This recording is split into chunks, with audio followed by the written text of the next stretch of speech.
오늘 설교 제목을 한번 따라 하실까요? 하나님의 섭리. 하나님이 계시다면 세상은 왜 늘 전쟁과 어두움으로 가득한가요? 하는 일마다 잘 안 됩니다. 건강도 좋지 않습니다. 아무래도 하나님은 저에게 벌을 주시는 것 같네요. 뭘 잘못했는지라도 알면 고칠 텐데 답답합니다.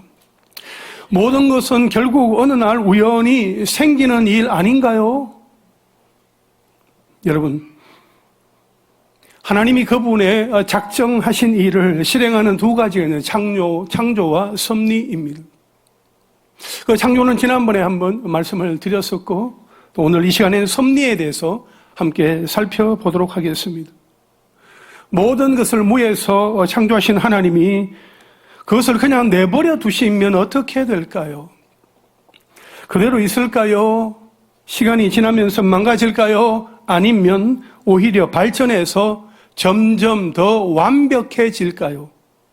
반대로 하나님께서 내버려 두시지 않는다면 그분은 피조물에게 어떤 일을 행하실까요? 여러분, 창조와 동일하게 섭리 역시 하나님의 작정에 속하므로 그분의 영원한 뜻에 따른 것입니다. 따라서 섭리는 아무렇게나 되는 대로 행하는 것이 아니며 그때그때 상황을 보고 대처하는 방식도 아닙니다. 마치 이미 다 이룬 것과 같은 하나님의 절대적이고 또 완전한 의지에 의해서 그대로 이루어지는 것입니다. 이것이 시간과 공간 속에 제한된 우리 인간의 머리로 생각하기에는 신비일 수밖에 없습니다. 그러면 웨스트민스터 소요리 문답에서는 이 하나님의 섭리에 대해서 어떻게 정리하고 있을까요? 11번째 질문과 대답인데요. 하나님의 섭리는 무엇인가요? 하는 이 질문에 대한 답을 우리 함께 해보겠습니다. 시작. 하나님의 섭리는 하나님이 지극히 거룩하고 지혜롭고 능력 있게 모든 피조물과 피조물의 모든 행동을 보존하시며 통치하시는 것입니다. 보존하시며 통치하시는 것입니다. 라고 답하고 있습니다. 여러분, 이 세상 만물을 창조하신 하나님은 무책임한 분이 아니십니다. 그래서 자신이 창조하신 만물을 그냥 내버려 두지 않으십니다. 오히려 적극적으로 보존하시고 통치하십니다. 우리는 이것을 가리켜 섭리라고 부릅니다. 섭리는 하나님이 자신의 계획에 따라서 자신의 계획을 위해 우리 가운데 역사하시는 것을 말합니다. 하나님이 모든 피조물을 보존하시며 만물을 그 정해진 목적으로 통치하시는 사역을 말합니다. 때로는 우리가 고통 속에 있을 때도 하나님은 우리를 내버려 두지 않으시고 우리와 함께 하십니다. 또한 우리의 삶에 친히 개입하셔서 하나님 당신의 일을 이루어 가십니다. 따라서 우리는 어떠한 상황 속에서도 하나님의 말씀에 주목해야 합니다. 하나님의 말씀에 집중해야 합니다. 하나님의 말씀을 읽으며 그분의 약속을 기억하고 하나님이 일하시는 방법과 방향을 우리는 함께 알아야 합니다. 마치 선장이 배의 키를 잡고 조종하듯이 하나님이 세상 만물을 섭리하고 계십니다. 그러므로 무엇 하나라도 운명에 의해서 일어나거나 어떤 일이라도 결코 우연히 생기지 않습니다. 여러분, 섭리에는 두 가지 요소가 있습니다. 하나는 보존하심, 돌보심입니다. 하나님은 피조물의 존재를 붙잡고 그가 창조하신 대로 그 속성을 유지하십니다. 이 세상 만물이 여전히 질서 있게 움직이며 삶을 영위하는 이유는 하나님이 보존하시기 때문입니다. 또 하나는 통치하심, 다스리심입니다. 하나님은 이 세계 속에서 이루어지는 모든 일에 목적이 있으시며 그 목적을 완성하기 위해 모든 것을 섭리 가운데 통치하십니다. 협력하시고 연출하시는 거지요. 그러면 오늘 성경 본문에서는 하나님의 섭리에 대하여서 어떻게 말씀을 하고 있는지 우리 함께 살펴보겠습니다. 여러분, 시편 119편은 세상의 유혹과 박해 속에서 신앙을 굳게 지키며 살아갈 수 있도록 하기 위해 하나님의 말씀에 대한 신앙과 자세를 확고하게 재조명해주는 지혜시입니다.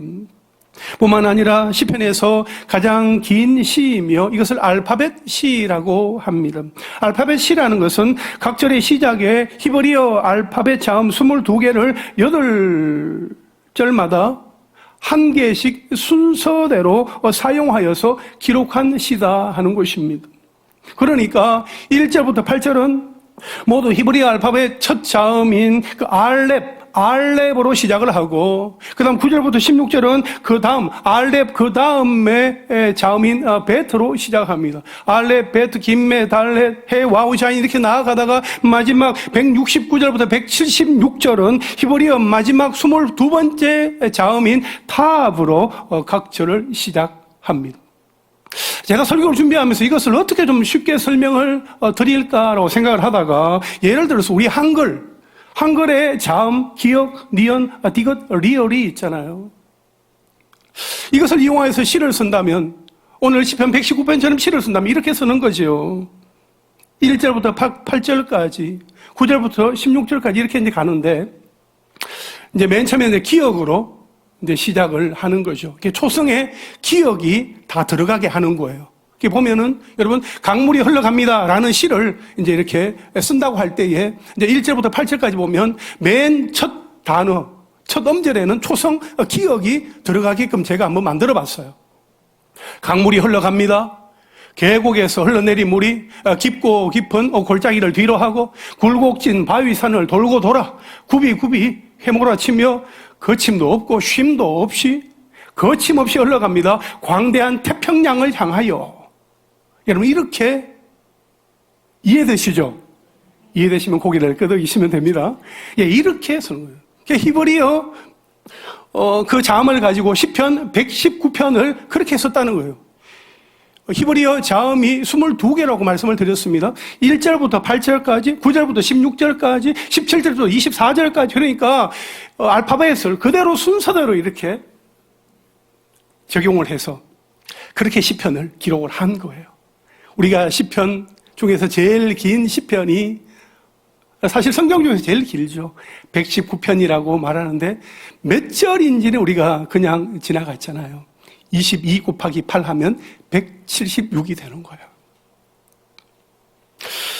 여러분, 그렇다면 시편 119편은 알파벳 시를 통하여서 무엇을 노래하고자 했을까요? 그것은 하나님의 율법의 완전함입니다. 이 시는 압도적으로 하나님의 율법을 강조하고 있습니다. 그 증거로 176절이나 되는 각 구절마다 여호와의 율법, 여호와의 증거, 주의 도, 주의 법도, 주의 율례, 주의 말씀, 주의 계명, 모든 규례, 주의 교훈이라는 표현들이 하나씩 다 들어가 있습니다. 그만큼 하나님의 말씀, 율법이 중요하다 하는 것을 보여주고 있고, 게다가 이 시편 150편이잖아요. 이 시편 150편을 분류할 때에 1권, 2권, 3권, 4권, 5권으로 이렇게 나뉘어지는데, 이 시편 119편은 가장 중심축에 위치해 있어서 시편 전체에도 아주 굉장히 중요한 의미를 지니고 있습니다. 특히 오늘 읽은 본문은 시편 기자가 하나님께 대적으로부터 구원해 주시기를 요청하는 간절한 호소가 담겨 있어요. 81절부터 88절까지의 내용이 바로 그러한 내용입니다. 그리고 이에 대한 해답으로 영원하며 완전한 하나님의 율법, 이 말씀을 제시하고 있는 거지요. 첫째로 고난 중에도 하나님의 섭리가 있다 하는 것입니다.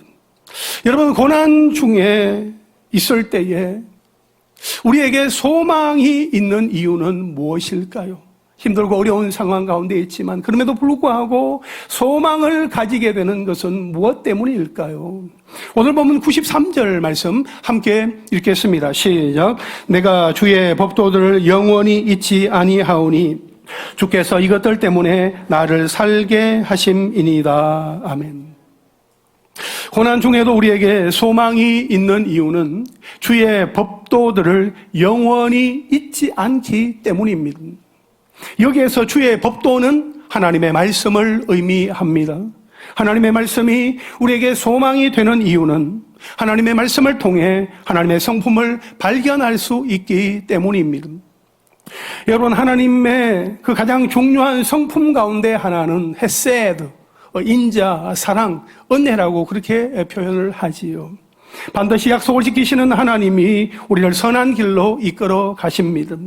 때로는 우리 가운데 이해할 수 없는 상황이 있지만 하나님은 그 상황과 시간을 통해 우리를 하나님의 선하신 뜻대로 인도하십니다. 여러분, 만약 고난이 하나님의 섭리, 주의 법 밖에 있다면 우리는 어떻게 되었을까요? 오늘 본문 92절 말씀 우리 함께 읽겠습니다. 시작.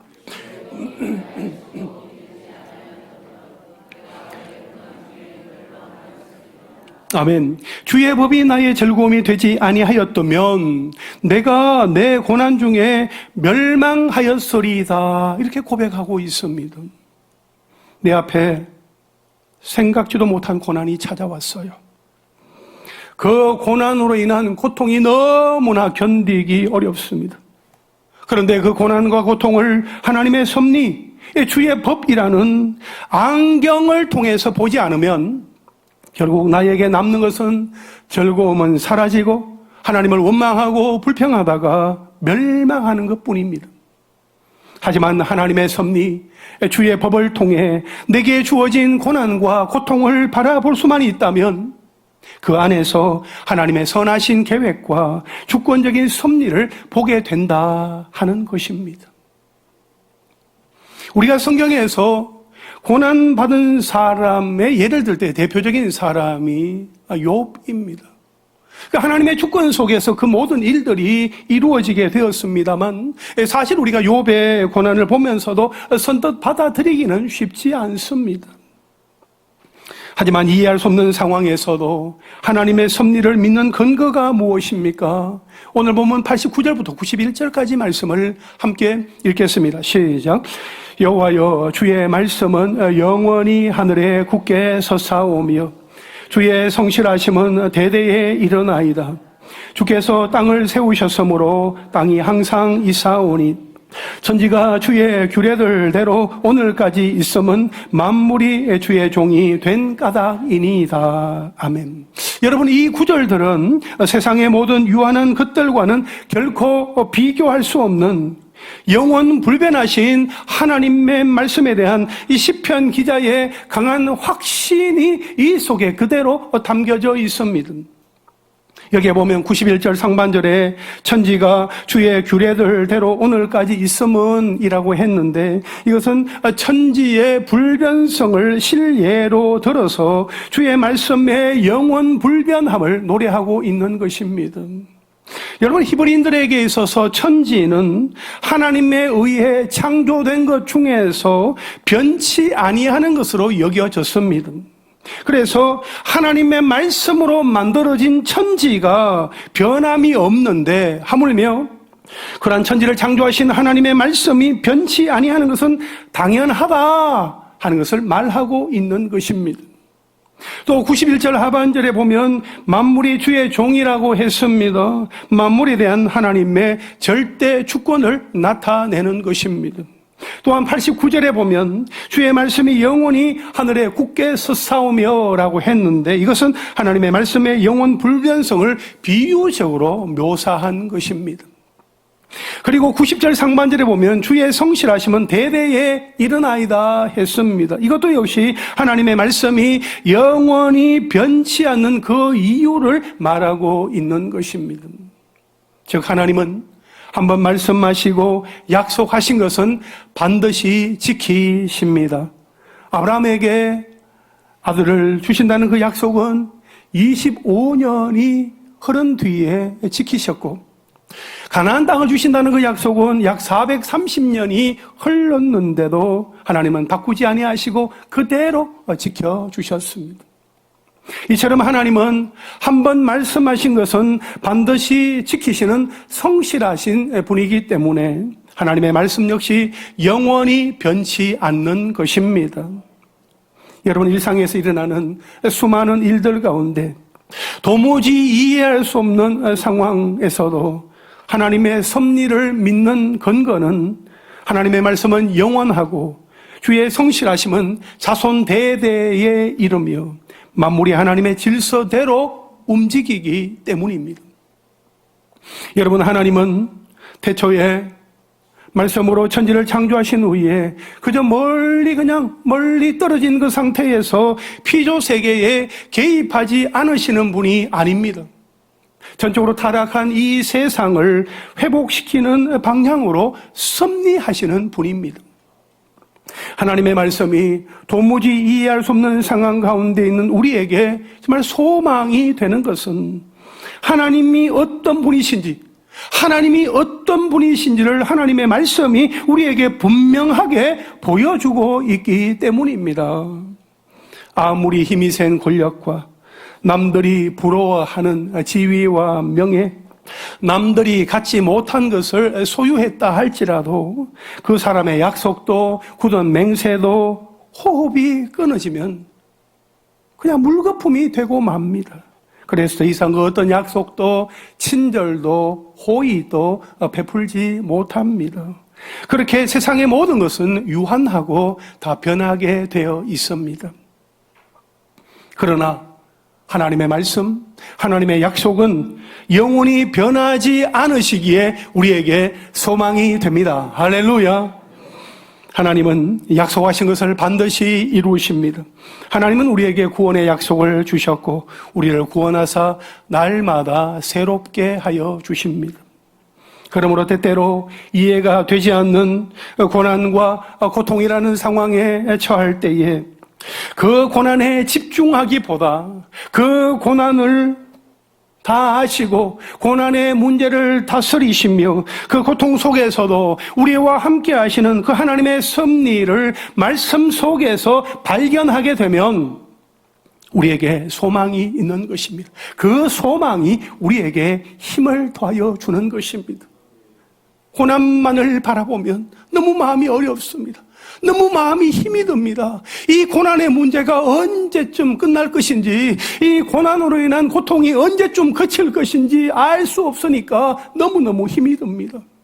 그러나 그 고난의 문제를 가지고 하나님의 말씀이라는 그 안경을 가지고 보게 될 때에 우리에게는 소망이 생긴다 하는 것입니다. 세상의 모든 것은 다 변할지라도 변하지 않는 하나님의 말씀, 그 약속의 말씀을 붙들고 살아갈 때에 하나님께서 나에게 은혜와 복을 더하여 주신다 하는 그 믿음으로 살아갈 수 있는 것이 우리에게는 소망이 되는 것이지요. 그 소망을 가지게 될 때에 하나님께서 주시는 놀라운 힘이 우리에게 더하여지게 될 줄로 믿습니다. 그러한 은혜가 저와 여러분 우리 모두에게 있기를 주님의 이름으로 축원합니다. 저기에 계신 분들과 한번 인사하실까요? 말씀으로 인하여 우리에게 소망이 있습니다. 둘째로 생각해 보기를 원하는 것은 하나님의 섭리가 우리에게 주는 유익이 있다 하는 것입니다. 오늘 본문 93절과 94절 말씀을 함께 읽겠습니다. 시작. 내가 주의 법도들을 영원히 잊지 아니하오니 주께서 이것들 때문에 나를 살게 하심이니이다. 나는 주의 것이오니 나를 구원하소서. 내가 주의 법도들만을 찾나이다. 아멘. 여러분, 하나님의 섭리는 말이죠, 하나님의 성품에 기초하고 있습니다. 하나님을 알아간다는 것은 하나님이 어떤 분이신지를 발견하는 것입니다. 또한 하나님이 우리를 위해 무엇을 행하셨는지를 알아가는 참으로 복된 일입니다. 그러면 우리는 이것을 어떻게 알 수 있을까요? 하나님의 말씀을 통해서 알아갑니다. 시편 119편에서는 그래서 하나님의 법이 나를 살게 한다고 고백하며 하나님의 증거가 우리에게 분명하게 주어졌다고 노래하고 있는 것입니다. 하나님이 선하시고 인자하신 분이시기 때문에 우리는 하나님에 대한 분명한 믿음을 가질 수 있습니다. 그 어떤 문제와 상황에 대해서도 하나님은 나는 모른다, 그렇게 하지 않으시고 모든 상황과 환경을 넘어서 이를 다스리시고 섭리하시기 때문에 우리는 소망을 가질 수 있습니다. 그것이 우리에게 주어지는 유익입니다. 여러분, 하나님은 말씀을 통하여 섭리하시고 우리와 만물을 다스리십니다. 그렇다면 나는 삶 속에서 하나님의 섭리를 얼마나 느끼고 있습니까? 또 얼마나 믿고 있습니까? 하나님은 날마다 때마다 나의 삶 속에서 다스리고 계시는데 내가 너무 분주하게 살아가다 보니까 하나님의 섭리, 하나님의 다스리심, 하나님의 손길을 느끼지 못하고 있지는 않습니까? 하나님이 나뿐만 아니라 다른 사람까지도 다스리고 살피시려면 바쁘실 테니까 내 일만큼은 내가 알아서 해야지 하면서 나의 인간적인 방법만을 고집하면서 살아가고 있지는 않습니까? 사실 우리가 우리의 일을 알아서 한다고는 하지만 그것도 굉장히 유한합니다. 한계가 있어요. 어떤 때는 큰 어려움 없이 내가 생각하고 계획한 대로 일이 잘 풀립니다. 크게 신경 쓰지 않아도 일 처리가 잘 됩니다. 속 썩이는 사람도 없고 거래처도 무난합니다. 평소에도 이 정도만 되어주라 하는 마음이 들 정도로 일이 원만하게 진행됩니다. 하지만 그게 어디 매번 그렇게 됩니까? 그렇지 않습니다. 잘 되다가도 한 번씩 브레이크가 걸립니다. 평소에 전혀 문제없던 기계들이 어느 날 오작동을 일으킵니다. 불량품들을 마구 쏟아냅니다. 오래전부터 좋은 관계를 이어오던 사람이 괜히 트집을 잡고 내 마음을 불편하게 합니다. 나에 대해 정말 좋은 이야기만 하던 사람들이 언제부턴가 정말 사실과 다른 말을 흘리고 다닙니다. 그렇게 되면 마음이 힘듭니다. 어렵습니다. 참 사람 관계 쉽지 않구나. 세상 일 참 어렵다 하는 것을 또 생각하게 되고 체감하게 됩니다. 여러분, 우리 사람이 하는 일은 그 누구도 장담할 수 없습니다. 유한한 우리 인생은 한 치 앞도 내다볼 수 없습니다. 그래서 막막함과 답답함, 두려움과 불안감에 휩싸여 있을 때가 많이 있습니다. 이런 문제를 해결하려고 나름대로 잠자는 시간, 쉬는 시간 줄여가면서 최선을 다해서 열심히 달려가 보지만 나보다 먼저 더 잘 나가는 친구들이 있고 동료나 경쟁 업체들이 있어요. 그것을 바라보면서 축하한다고 훌륭하다면서 이 박수를 치고 격려하고 함께 기뻐하기보다는 오히려 더욱더 불안감만 느끼게 됩니다. 그런데 여러분, 힘있게 달려가는 속도보다 더 중요한 것은 방향입니다. 남들이 앞서 나간다고 해서 무턱대고 나도 달려나가는 것이 아니라 나를 향한 가장 선한 하나님의 섭리가 있음을 믿어야 합니다. 그리고 약속의 말씀, 하나님의 말씀을 붙잡아야 합니다. 여러분, 우리 인간이 가지고 있는 이해의 범위는 유한하지만 하나님은 무한하십니다.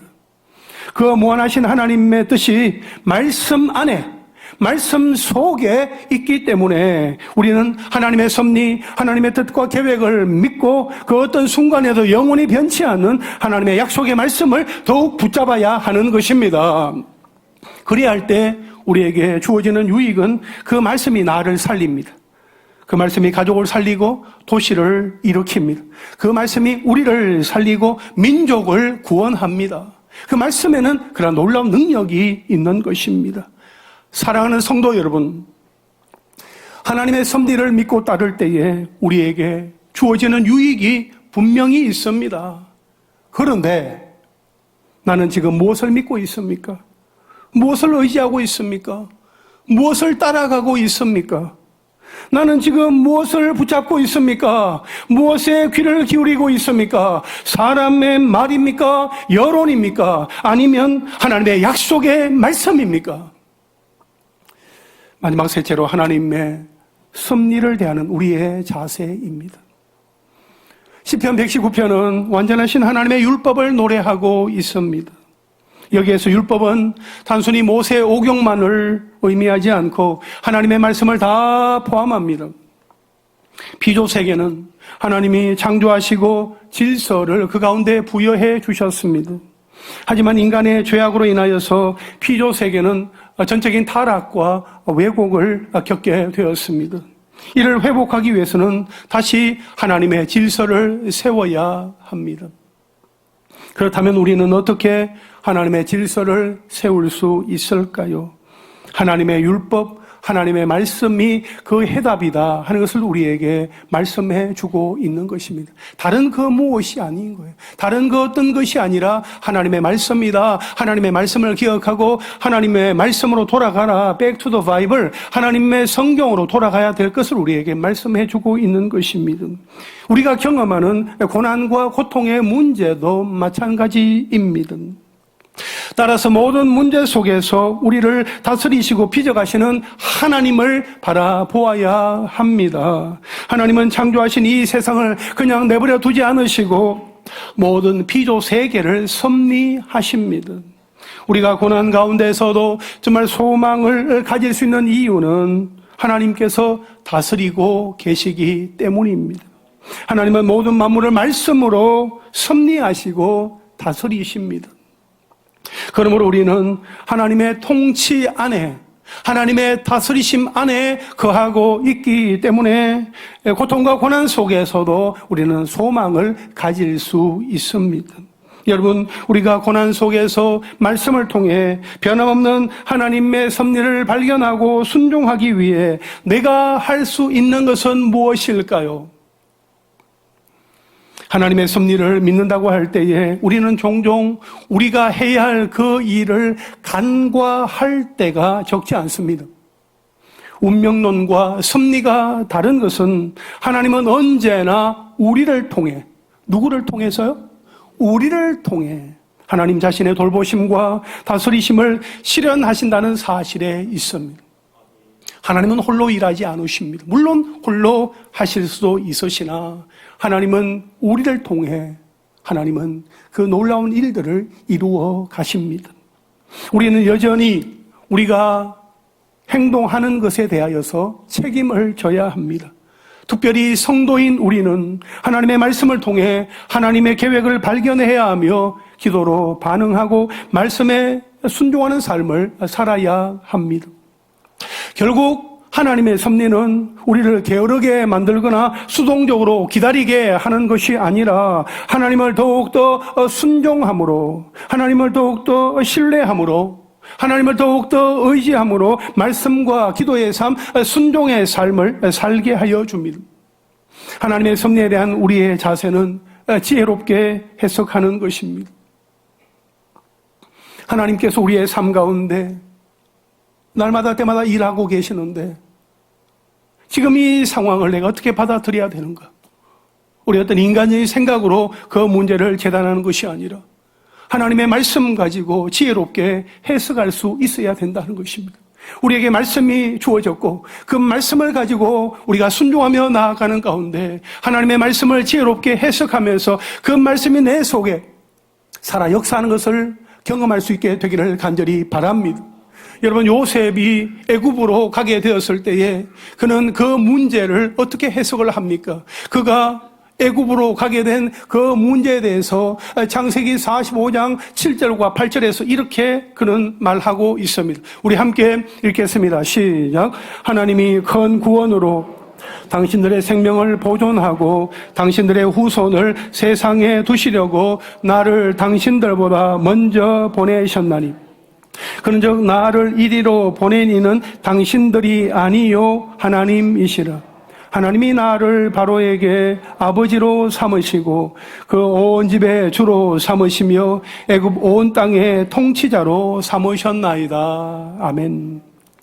여러분, 우리가 잘 알다시피 요셉은 꿈꾸는 소년이었습니다. 하지만 그 꿈으로 인하여서 형들로부터 시기와 질투와 미움을 받다가 애굽의 종으로 팔려가게 되었습니다. 애굽에서 바로왕의 시위 대장인 보디발의 집에 머무르게 되었고 그의 집에서 가정 총무가 되어서 주어진 일을 열심히 감당하면서 인정을 받았습니다. 그러나 그의 부인인 미세스 보디발의 그 유혹을 거절하다가 감옥에 들어가게 되었습니다. 억울하게 감옥에 갇히게 되었던 그는 어느 날 술 맡은 관원장의 그 꿈을 해석해 주면서 그가 복직이 되는 것을 지켜보았습니다. 아, 나도 이제 이 감옥에서 나갈 수 있겠구나 라는 생각을 했겠지만 그는 곧바로 감옥에서 나오지 못했습니다. 그로부터 만 2년의 시간이 지난 이후에 그는 감옥에서 나올 수 있게 되었고 하나님께서 그를 통해서 하시는 그 일들을 그는 경험하면서 결국 1인지야 만인지상이라는 그 총리의 자리에 오르게 되었습니다. 그가 그 총리의 자리에 있으면서 형제들을 만나게 되었을 때에 그가 하는 고백이 창세기 45장에 나오고 있는데 그를 애굽으로 보낸 이는 형님들이 아니라 하나님이시다라고 고백을 하고 있는 거예요. 하나님께서 나를 애굽으로 보내셔서 하나님께서 하시는 일이 분명히 있다는 것을 말하고 있어요. 창세기 45장 8절 말씀 다시 한번 더 보여주시겠어요? 그런즉 나를 이리로 보낸 이는 당신들이 아니요 누구라고요? 하나님이시라 했습니다. 하나님이 나를 바로에게 뭐로 삼으시고 아버지로 삼으시고 그 온 집의 주로 삼으시고 또 애굽 온 땅의 통치자로 삼으셨다. 그렇게 이 요셉이 고백하고 있는 것입니다. 그는 그에게 일어난 그 고난의 문제, 삶의 고통의 문제, 여러 가지 그 문제를 그의 인간적인 시각으로 보지 아니하고 하나님의 말씀을 가지고 하나님을 생각하고 하나님의 눈으로 그 문제를 바라보았기에 그는 이렇게 고백할 수 있었더라 하는 것입니다. 여러분, 고난에 대하여 하나님의 말씀이라는 안경으로 하나님의 뜻과 하나님의 길이 있다 하는 것으로 해석하는 우리의 영적인 해석의 스펙트럼이 더욱더 넓어질 수 있게 되기를 간절히 바랍니다. 우리 가운데 고난 없는 사람이 있습니까? 고통 없이 살아가는 이가 있나요? 날마다 즐거움과 기쁨과 감사가 막 뿜뿜만 넘쳐나고 목사님 저에게는 아무런 문제가 없어요 하시는 분이 있어요? 차마 우리가 남들에게 다 말하지는 못하지만 우리의 마음속에 크고 작은 어려움들이 있어요. 기도의 제목들이 있어요. 정말 하나님 앞에 정말 맡겨드려서 하나님 날 도와주세요. 하나님 내가 이 문제 앞에서 주저앉지 않게 해주시고 다시금 이 문제를 하나님 앞에 맡겨드리며 일어설 수 있도록 달려나아갈 수 있도록 도와주세요 라는 마음으로 하나님 앞에 기도하는 그런 제목들이 있어요. 여러분, 고난 앞에 또 고난으로 인하여 겪게 되는 그 고통 앞에서 주저앉지 말기를 바랍니다. 그 문제를 정말 성경으로 하나님의 말씀으로 지혜롭게 해석할 수 있는 우리가 될 수 있기를 간절히 바랍니다. 하나님이 다 보고 계세요. 하나님이 다 알고 계세요. 하나님께서 지금도 일하고 계신다니까요. 불교에서는 윤회설을 말합니다. 돌고 굉장히 어떤 일이 잘 되면 전생에 나라를 살렸나 나라를 구했나 그런 얘기하면서 전생 얘기를 합니다. 우리는 그렇지 않아요. 우리 하나님이 창조하셨고 하나님이 심판하실 때까지 하나님은 그 모든 과정을 섭리하신다는 창조와 섭리와 심판이라는 역사적 직선적인 그런 역사관을 가지고 살아가는 사람들입니다. 하나님이 모든 것을 창조하셨어요. 하나님이 창조하신 그 모든 것을 하나님은 그냥 내버려 두지 아니하시고 하나님은 개입하셔서 일하고 계시죠. 그게 섭리하시는 가운데 하나님은 마지막에 그 모든 일을 심판을 하시는 거예요. 여러분, 우리의 삶의 현장 속에서 우리가 겪게 되어지는 크고 작은 어려움들, 고난이 있을 때에 그 고난의 문제를 통과하게 될 때마다 우리가 점을 하나씩 찍게 된다고 할 때에 우리가 그 점을 찍으면서 우리 인생을 살아가고 우리 인생에 그 지나온 그 날들을 뒤돌아볼 때에 그 점들이 연결되어서 직선이 되어질 때에 하나님께서 그 매 순간순간마다 내 삶 가운데 함께 하시면서 나를 도와주셨구나 하는 것을 우리가 고백하게 될 것입니다. 그러한 은혜가 우리에게 있기를 원합니다. 하나님의 말씀을 가지고 모든 문제를 지혜롭게 해석해 나갈 수 있는 그러한 은혜가 저와 여러분 우리 모두에게 있기를 주님의 이름으로 축원합니다. 이제 말씀을 정리하겠습니다. 하나님의 섭리가 있습니다. 하나님이 창조하셨고 그 이후에 모든 것을 다스리시는 섭리를 우리는 생각해 보았습니다. 우리가 다 알 수 없고 다 이해할 수 없는 그런 상황이라도 하나님은 그 모든 것을 다 알고 계십니다. 당장 내 눈앞에 보이지 않는다 해도 하나님은 여전히 일하고 계십니다. 모든 것을 보존하시고 통치하고 계십니다. 그러므로 우리는 결코 실패하지 않습니다. 결코 망하지 않습니다. 하나님께서 우리를 붙드시고 우리를 통해서 정말 모든 일들이 아름답게 열매 맺을 수 있도록 도와주시는 그 하나님을 철저히 신뢰하시기를 바랍니다. 마지막으로 로마서 8장 28절 말씀 함께 우리가 읽고 설교를 마치겠습니다. 시작. 우리가 알거니와 하나님을 사랑하는 자 곧 그의 뜻대로 부르심을 입은 자들에게는 모든 것이 합력하여 선을 이루느니라.